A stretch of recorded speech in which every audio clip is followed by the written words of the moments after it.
Assalamualaikum warahmatullahi wabarakatuh. Di video bagian kedua ini, kita akan membahas mengenai derajat disosiasi dan tetapan kesetimbangan. Oke, simak materinya berikut ini. Derajat disosiasi. Apa itu derajat disosiasi? Sebelumnya kita lihat ada sebuah gambar. Di sini ada gambar kesetimbangan belerang trioksida SO3 ya dalam ruangan tertutup. Reaksinya sebagai berikut, 2SO3 menjadi 2SO2 plus O2. Pada keadaan awal, ini semuanya adalah SO3-nya ada berapa nih molekulnya? 1, 2, 3, 4, 5, 6, 7, 8, 9, 10. Ternyata saat direaksikan pada keadaan akhir, di sini coba kita lihat. Oke, kita bisa hitung jumlah akhirnya ya, keadaan akhirnya. SO3 ini ada berapa jumlahnya? Coba kita hitung. Ini SO3 ya. 1, 2, 3. Lalu di sini 4. Jumlah SO3-nya di akhir ada 4. Nah, ternyata reaksi reversibel ini tidak selamanya berjalan sempurna atau reaktannya hanya bereaksi sebagian atau tidak habis bereaksi. Contohnya di sini awalnya ada 10. Lalu ternyata di keadaan akhir masih tersisa sebanyak 4 ya jumlahnya dari belerang trioksida. Nah, bagaimana cara menghitung perbandingan antara mol dari reaksi reversibel yang reaktannya tidak habis bereaksi ini? Ternyata menggunakan derajat disosiasi atau dilambangkan dengan alfa, menyatakan perbandingan antara jumlah mol zat yang terdisosiasi dengan jumlah mol mula-mula. Di terdisosiasi ini berarti kalau kita tulis mula-mula bereaksi setimbang itu saat bereaksi. Ya, jumlah mol zat yang terdisosiasi dibagi jumlah mol zat mula-mula. Nah, jadi kalau misalnya kita hitung jumlah molekul awalnya SO3 tadi 10, lalu di akhir ada 4, berarti terdisosiasinya itu ada 6 ya. 6 mol berarti. Berarti kita tinggal tuliskan saja 6 bagi 10. Berarti alfanya atau derajat disosiasinya adalah 0,6. Nah, nanti saat kita melakukan perhitungan, derajat disosiasi ini akan sangat berguna. Jadi tolong diingat rumusnya adalah mol yang terdisosiasi dibagi dengan mol awal. Pada bagian yang terakhir, kita akan bahas mengenai tetapan kesetimbangan. Reaksi reversibel pada keadaan setimbang itu apabila yang pertama, laju reaksi ke kanan sama dengan laju reaksi ke kiri. Saat kesetimbangan terjadi, berapapun konsentrasi awal reaksi, perbandingan konsentrasi akan selalu konstan. Nah, ini yang dinamakan sebagai konstanta kesetimbangan atau ada juga yang menyebutnya sebagai tetapan kesetimbangan, dilambangkan dengan K besar.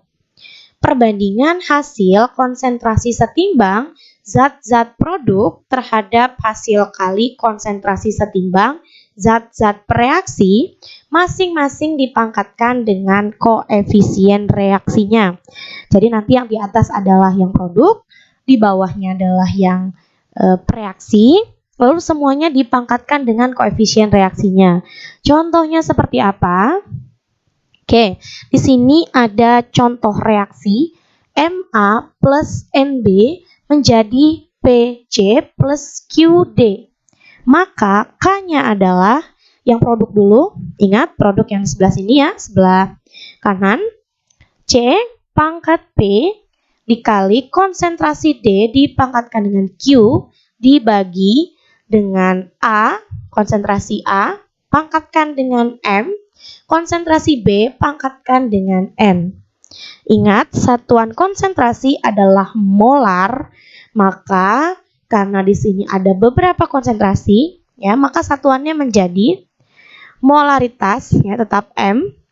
Pangkatnya itu disesuaikan dengan koefisien, ya, jadi koefisien yang di produk dikurang dengan koefisien yang ada di reaktan. Gitu. Nanti kita akan bahas contoh soal mengenai menentukan tetapan kesetimbangan. Oke, di sini Miss punya contoh soal yang pertama. Di sini kita mau mengetahui benar nggak ya kalau misalnya nanti berapapun konsentrasinya, nilai konstantanya itu akan selalu sama, akan selalu konstan. Maka dinamakan dengan konstanta. Ya, di sini contoh soal yang pertama yaitu konsentrasi kesetimbangan dari reaksi I2 plus H2 menjadi hidrogen iodida disajikan pada tabel berikut. Ini ada 5 kali reaksi, ya, jadi dia multi eksperimen. Lalu kita diminta untuk menentukan nilai kesetimbangan tersebut. Oke, kita lebih dahulu reaksinya I2 plus H2 menjadi 2HI. Ya, kita hitung terlebih dahulu K-nya. K sama dengan yang atas adalah yang produk, ya, berarti HI, pangkatkan dengan koefisien berarti 2. Yang bawah adalah reaktannya. I2 pangkat 1 berarti tidak usah ditulis. H2-nya juga pangkat 1 tidak usah ditulis. Nah, kita substitusikan data yang tadi ke dalam persamaan ini. Setelah Miss hitung, ya, K1, ya, dengan reaksi yang pertama itu didapatkan 45,50. Oh, di sini satuannya, ya. Ini M berarti 2 dikurang 2. Karena ini hasilnya adalah 0, berarti dia tanpa satuan. Ya, 45,50. Lalu K2-nya adalah 45,61. Lalu K3-nya adalah 45,34. K4 sama dengan 45,88. Dan K5-nya adalah 45,64. Nah, jadi terlihat ya bahwa walaupun konsentrasinya itu berbeda-beda, nanti nilai K-nya akan selalu konstan. Jadi bisa kita tuliskan nilai K-nya adalah 45,5, ya. Kita ambil rata-ratanya. Tuh, jadi benar ya kalau saat reaksi reversibel itu berada di keadaan setimbang, nilai konstantanya akan sama walaupun konsentrasinya berbeda-beda. Selanjutnya, Miss punya contoh soal yang kedua. Ini kita diminta untuk menentukan K. Ya, oke, yang A dulu. K sama dengan, ingat yang atas adalah yang produk. Berarti NH3 pangkatkan dengan 2. Lalu yang ini N2 pangkat 1 tidak usah ditulis. H2-nya pangkat 3. Nah, molaritasnya ingat di sini produk dikurang ini 1 tambah 3 berarti 4. Ini berarti untuk satuan dari M-nya adalah M-2. Ya, B. Oke, dengan cara yang sama, berarti ini SO2,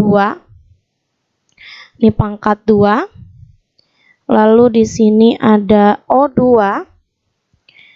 per SO3, pangkat 2.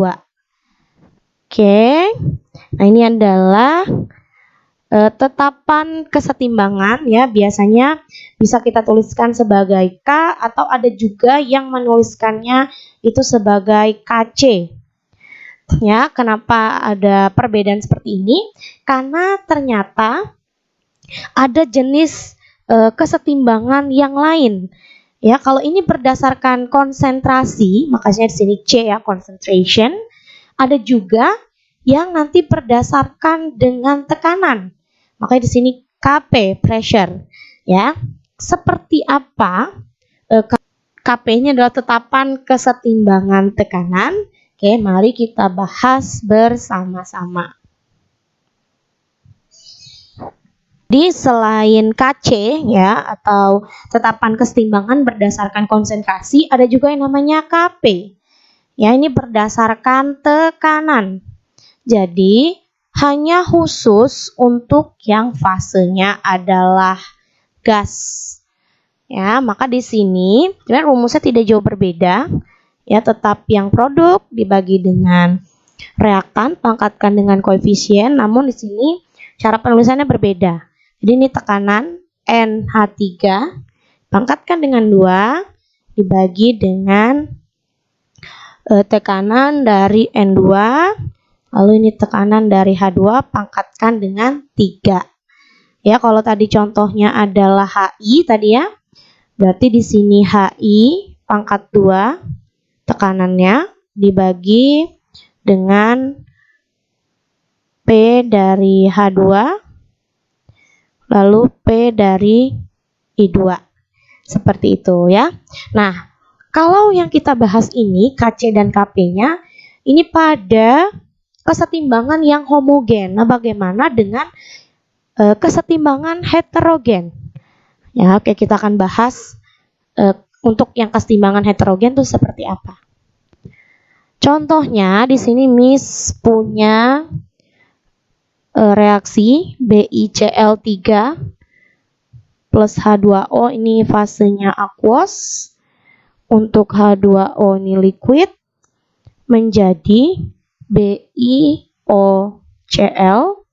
fasenya adalah solid, lalu plus 2HCl, fasenya aquos. Nah, untuk KC itu hanya untuk yang berfase aquos dan gas. Ya, dan gas. Sedangkan untuk KP itu hanya untuk gas. Jadi selain larutan dan gas itu tidak diikutkan dalam persamaan tetapan kesetimbangan. Jadi H2O dan BiOCl ini tereliminasi ya, maka KC-nya ini hanya HCl kuadrat ya dibagi dengan BiCl3 gitu ya. Jadi hati-hati nanti dalam menentukan tetapan kesetimbangan.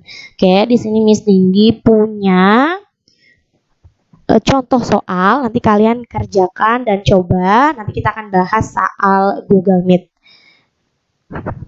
Oke, ini adalah latihan soalnya, ada 4 soal. Kalian coba terlebih dahulu. Nanti kita akan bahas di saat Google Meet, dan kita akan lanjutkan pembahasannya mengenai ada nanti hubungan antara KP dan KC. Lalu nanti kita juga akan belajar ternyata seperti di termokimia hukum Hess, nanti ada perhitungan mirip-mirip seperti itu di tetapan kesetimbangan. Oke, sampai jumpa di Google Meet. Miss Nindi akhiri. Assalamualaikum warahmatullahi wabarakatuh.